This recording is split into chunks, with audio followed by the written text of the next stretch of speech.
Akkan jirtu hordoftoota dubbii jaalalaa kun dubbii jaalalaati. Dubbii jaalalaa keessatti waa hedduu qabadhee isiniif dhufaa jira.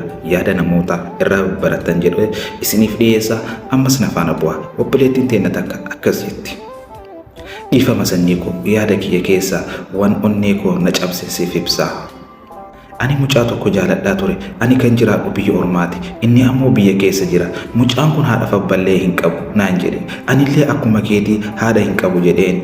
Nuti lamaanuu haadha fabballee waliif taana jennee waadaa waliif qabna. Ani garuu hedduu jaaladha mucaa kana. Yoo ani suuraa isaa profaayilii godhu hin godhatin yeroo manikaa si hidhe godhatta dhiisinaan jedha.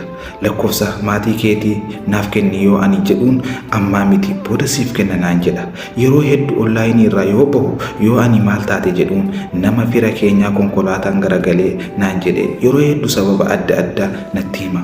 Ani hedduu gara laafetti yoo inni waan barbaade na gaafatu ookee jechuun malee guyyaa takka hin ta'u jedheeni hin beeku. Garuu wanta onnee na cabsu keessa bakka haadha fabbaasanitti hedduu garaa koo na rifata wallaahi.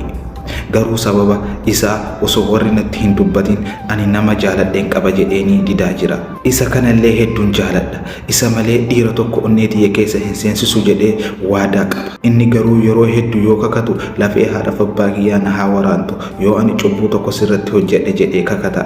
Mee Miftahaa nama kana maal naaf dhaamta? Garuu ani waa hedduu shakka. Waliin deemuu na rakkisaa jira. Inni nama haadha fabbaa hin qabne, ani nama haadha hin qabne. Kanarratti waa tokko naaf kaa'ime garuu maqaa kiyya akka hin dhoofne dhiifama waliini jette obboleettiin teenya. Ani kanarratti wanni jedhu akka obboleessatitti wanni asii dhaamu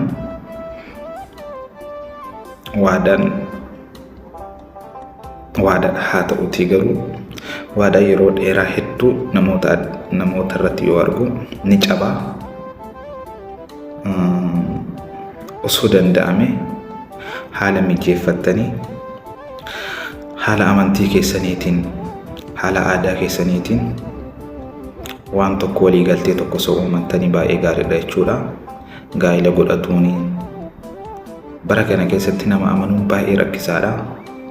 Namoonni waan sirra hajaman tokko gaafa guuttatan waadaa sanuu yaadatan.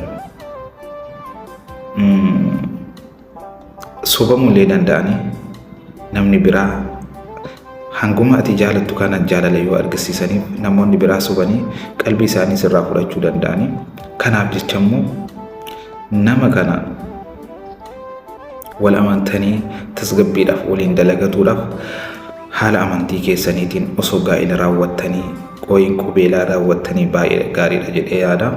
Namoonni yaada kanaan alaa yaada gaggaarii qabdan koomentii jalatti barreessaa isiniin jedha. Galatooma. Viidiyoon kun akka nama bira ga'u laayik, sheer, koomentii gochuun hin dagatinaa. Yaada keessan naaf barreessaa isiniin jedha. Akkasuma yaada gaggaarii mudannoo dinqisiisoo namoonni qabdan keessan na barreessaa isiniin jedha.